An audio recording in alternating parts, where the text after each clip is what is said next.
Everyone, this is Kirti. Welcome to Kirti maths.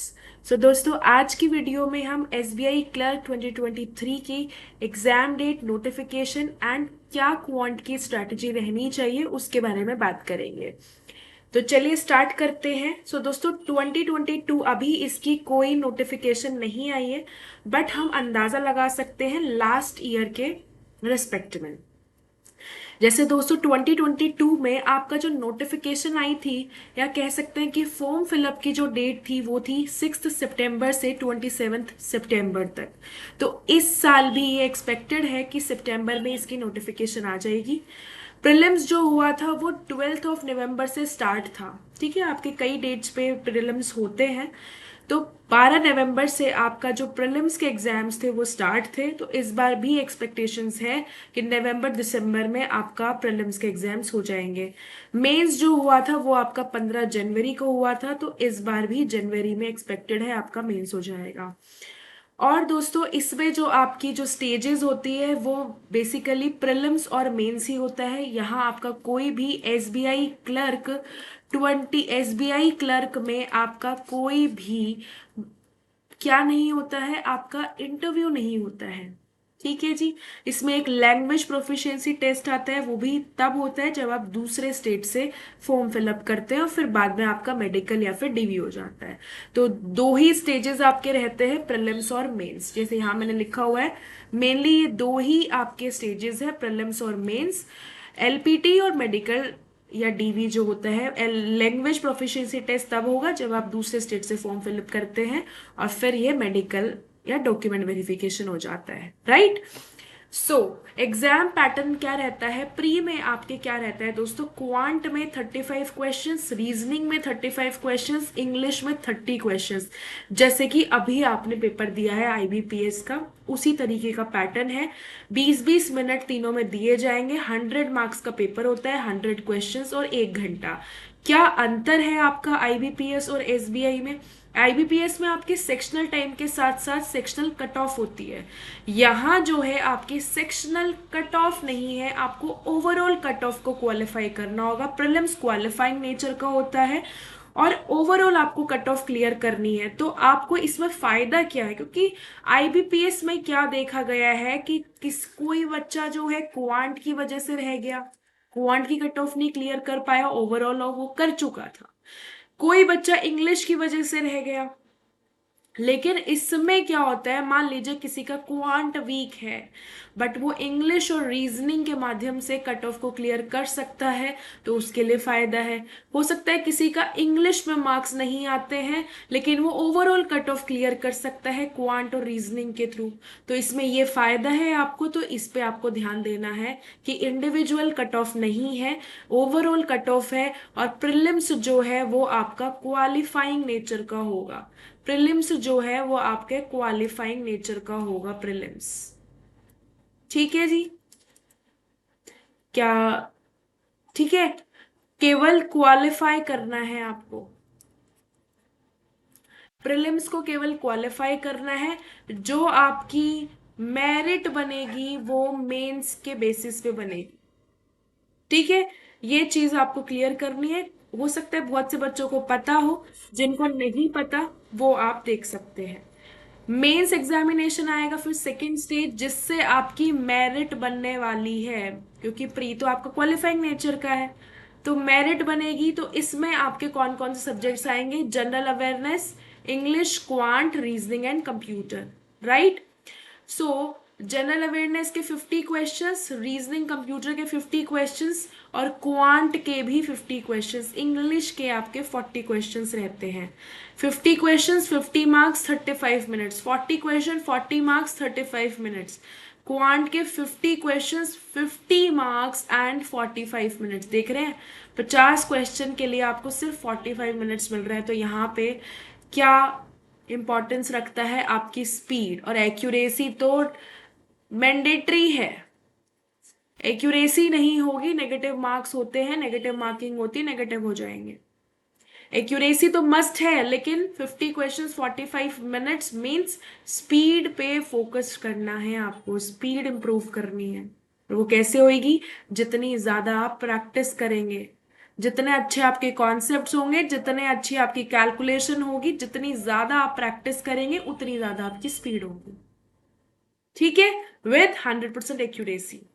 उसके बाद accuracy 100%, मैं ये नहीं कह रही 100% एक्यूरेसी बहुत कम बच्चों की होती है, पर ट्राई करो कि एक्यूरेसी 100% में रखने की कोशिश करूंगा तो 90% होगी। ठीक है, तो एक्यूरेसी पे ध्यान बहुत देना है, क्योंकि नेगेटिव मार्किंग से नंबर, जैसे मान लीजिए आप 2 क्वेश्चन छोड़ के आ जाते हो, स्किप कर देते हो, तो उतना नुकसान नहीं है, लेकिन 2 मार्क्स अगर आपने गलत कर दिए 2 क्वेश्चन तो वो नेगेटिव में चले जाते हैं। तो टोटल आपके 190 क्वेश्चंस, 200 मार्क्स, टोटल एग्जाम आपका 2 घंटा 40 मिनट का होने वाला है। ठीक है, इसी बेसिस पे आपकी मेरिट निकलेगी। अब सवाल आता है कि how to prepare for prelims and mains. मैं दोनों का साथ साथ आपको बताने जा रही हूँ। यूजुअली देखिए, पहले अपन पूरे क्वांट को डिफाइन कर लेते हैं कि पूरे क्वांट में होता क्या है। दोस्तों, आपके क्वांट में क्या होता है, आपकी स्पीड मैथ्स होती है, ध्यान से सुनना, स्पीड मैथ्स होती है, फिर आपका आ जाता है अरिथमेटिक, राइट, उसके बाद आ जाती है आपकी डीआई। अब आपने डिफाइन कर दिया प्री और मेंस, इनको अपन शॉर्टकट लिख देते हैं। स्पीड मैथ को एसएम, अरिथमेटिक को ए और डीआई आपका डीआई। तो प्री में आपका स्पीड मैथ्स आता है, आपकी अरिथमेटिक आती है, आपकी डीआई आती है। टोटल आपके 35 क्वेश्चंस हैं, जिसमें से स्पीड मैथ्स के लगभग 20 क्वेश्चंस देखने को मिलते हैं, अरिथमेटिक के 10 क्वेश्चन और डीआई के 5 क्वेश्चंस। लेकिन कभी कभी, जैसे अभी क्या है आपका, अभी आपके आईबीपीएस में यही यूजुअल पैटर्न देखने को मिला, बट आरआरबी में आपने क्या देखा, केसलेट डीआई भी आ गई किसी शिफ्ट में, किसी शिफ्ट में आपका डेटा सफिशिएंसी के क्वेश्चंस भी आ गए, किसी शिफ्ट में आपके क्वांटिटी बेस्ड क्वेश्चंस भी आ गए। तो क्या आपको प्रीलिम्स को केवल इसी से डिफाइन कर दोगे? इसलिए मैं कहती हूं हर बार कि सिर्फ प्री की तैयारी मत करो, प्री प्लस मेंस की तैयारी करो एक साथ। यूजुअली ये देखा जाता है कि जो 35 नंबर है वो कैसे डिवाइड होते हैं, speed math 20 number, arithmetic 10 number और डीआई 5 नंबर, बट वो बदल भी सकता है।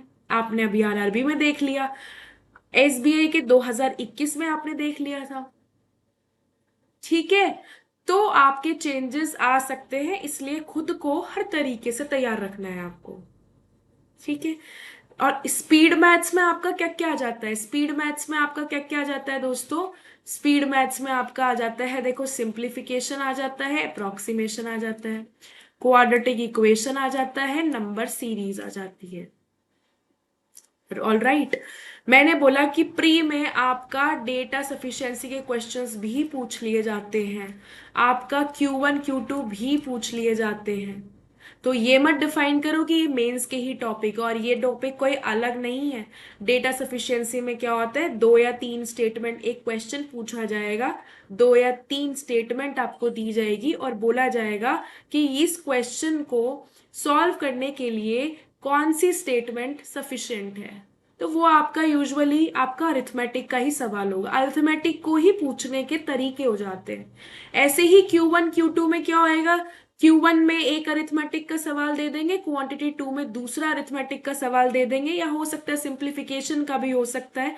फिर वो आपसे कंपैरिजन करवाएंगे कि क्वांटिटी 1 क्वांटिटी 2 से बड़ी है, छोटी है या बराबर है। तो कुछ नया थोड़ी है, बस वो ही अरिथमेटिक को पूछने का तरीका है। तो डेटा सफिशिएंसी और Q1 Q2 को मेंस का टॉपिक मत समझो, ये आपके प्री में भी आ सकता है और वो आपने एग्जाम्पल देख लिया है, और ये अलग है भी नहीं, बस उन्हीं चीजों को पूछने का अलग तरीका है। ठीक है, अब मेंस में आपके क्या क्या आ जाते हैं, मेंस में, अच्छा, प्री में आपका जो है, प्री में इनका जो ये स्पीड मैथ्स है ना, इसका वेटेज ज्यादा रहता है, लेकिन मेंस में, प्री में तो इसका वेटेज ज्यादा रहता है, मेंस में इसका वेटेज बहुत कम रहता है, 5-6 सवाल आते हैं, दैट्स इट। ठीक है, आपका जो मेंस के जो मेन 2 पिलर है वो आपका है, आपका क्या है, मेंस के 2 इंपॉर्टेंट पिलर है, अरिथमेटिक। ठीक है जी, जल्दी जल्दी में स्पेलिंग गलत हो रही है, उस पर फोकस मत करना, कोई बात नहीं है। ठीक है जी, अरिथमेटिक हो गया आपका, और आपकी क्या हो जाएगी DI। मेन जो है ना ये है आपके मेंस में अरिथमेटिक एंड DI। क्यों? क्योंकि मेंस में आपके क्या क्या आ सकते हैं, आपका डेटा सफिशिएंसी आता ही आता है, Q1 Q2 आता ही आता है, कई बार DI भी अरिथमेटिक बेस्ड पूछ ली जाती है आपके मेंस में। ठीक है जी। और क्या क्या आता है इसमें, आपसे फिलअप बेस्ड क्वेश्चन भी पूछे जा सकते हैं। मान लीजिए अरिथमेटिक का ही सवाल है, बीच में फिल इन द ब्लैंक्स दे दिया, उनको भरना है। ये भी अरिथमेटिक का ही सवाल होगा, पूछने का तरीका अलग हो गया। ठीक है, सवाल दे देंगे, बीच में फिल इन द ब्लैंक्स लगा देंगे, दो तीन नीचे ऑप्शंस होंगे, कौन से उसको सेटिस्फाई करेगा, कौन सा उसका आंसर होगा। राइट। और क्या क्या आ जाते हैं, तो मुझे बताओ क्या प्री और मेंस अलग है? बिल्कुल भी अलग नहीं है। तो आपको इनको, जो बिगिनर्स भी है ना, कई बच्चे सिर्फ SBI को टारगेट करते हैं, या वो बच्चे जिनका अभी आपके 3 प्रीलिम्स हो चुके हैं, IBPS clerk, RRB PO, RRB clerk, उसमें अगर आपको सफलता नहीं मिली है तो आपके लिए है SBI, मेहनत बेकार नहीं जाती है। तो जो बच्चे बिगिनर्स है या फिर जिन बच्चों का उनमें सिलेक्शन नहीं हुआ वो इसको टारगेट कर रहे हैं, उन सभी के लिए क्या मैं कहना चाहती हूँ कि प्री और मेंस को आपको साथ लेके चलना है। और मैंने आपको बता भी दिया कि अलग नहीं है कुछ भी, बस लेवल का फर्क पड़ जाता है। और अभी तक आपने जो एग्जाम्स दिए और ये है सेम सिलेबस है, सेम, बस लेवल का फर्क रहता है। तो अपने मॉक टेस्ट देते रहो, प्रैक्टिस करते रहो, एनालिसिस करते रहो। ठीक है। तो स्पीड मैथ्स आपके देखो, फिर से मैं एक बार बता देती हूँ, प्रीलिम्स में स्पीड मैथ्स लगभग 20 मार्क का आता है, अरिथमेटिक 10 नंबर का, DI 5 नंबर का, और थोड़ा ये वेरी कर सकता है। हो सकता है आपको DI 2 दे दी जाए जिसमें से एक केस लेट DI हो सकता है 2-3 सवाल डेटा सफिशिएंसी का डाल दे, हो सकता है 2-3 सवाल क्वांटिटी बेस्ड क्वेश्चंस के डाल दे। फिर मेंस में आपका क्या रहता है, स्पीड मैथ्स का वेटेज कम रहता है, उसके बाद आपका अरिथमेटिक और DI। अरिथमेटिक और DI मेन जो 2 पिलर्स हैं वो आपके ये हैं, मेन जो 2 पिलर्स हैं वो ये हैं। ठीक है, डेटा सफिशिएंसी में भी अरिथमेटिक का ही रोल है, Q1 Q2 में भी अरिथमेटिक का रोल है, फिलिप्स बेस्ड क्वेश्चन में भी अरिथमेटिक का रोल है। राइट।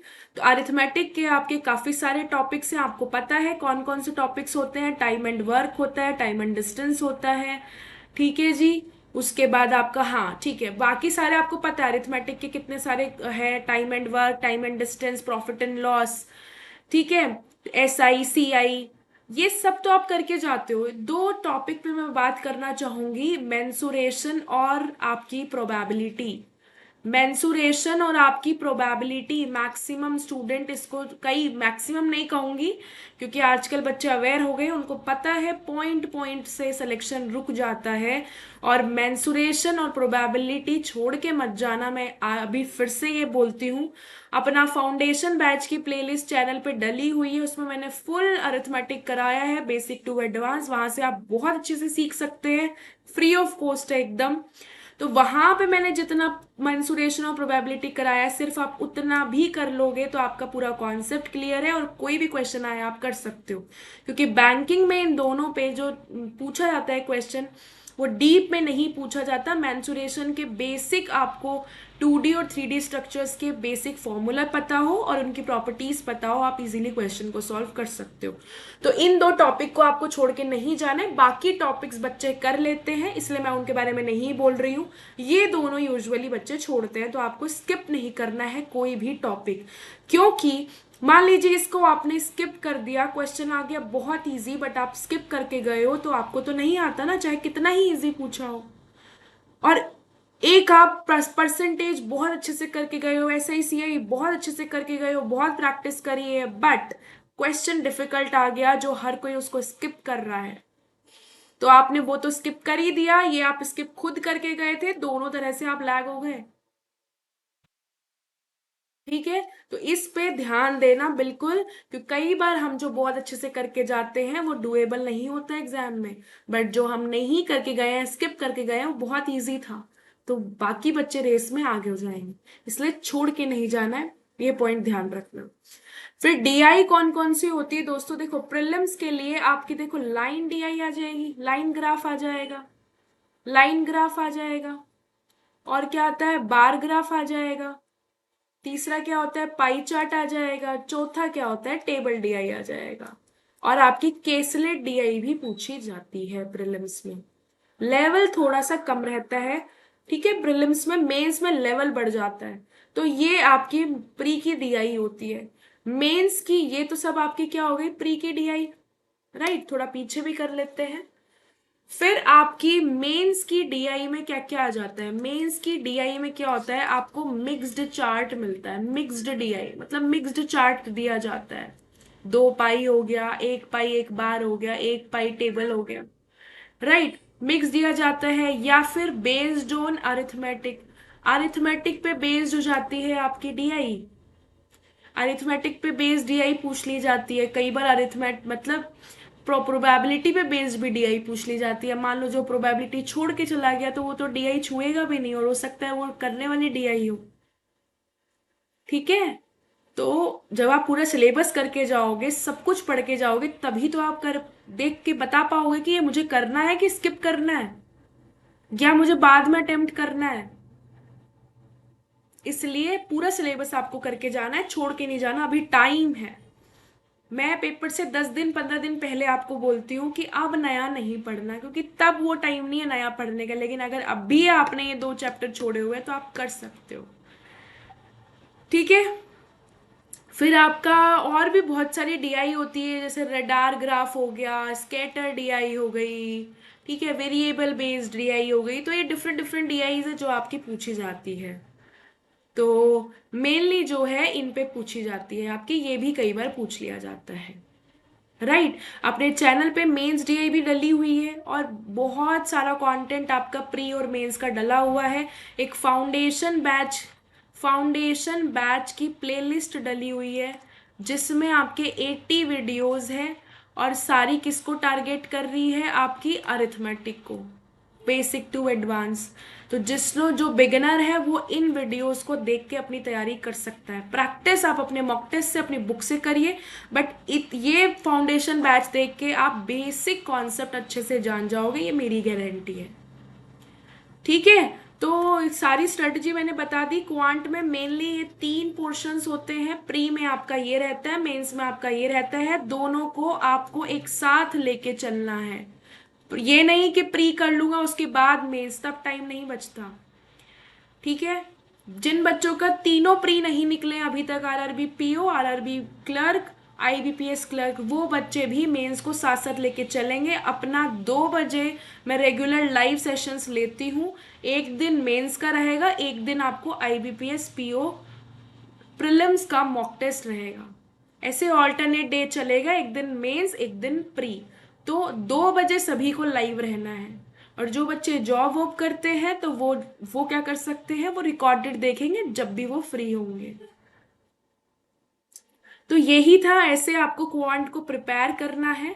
और क्या रहता है ये आपका, ये अब आपको क्या करना है, ठीक है।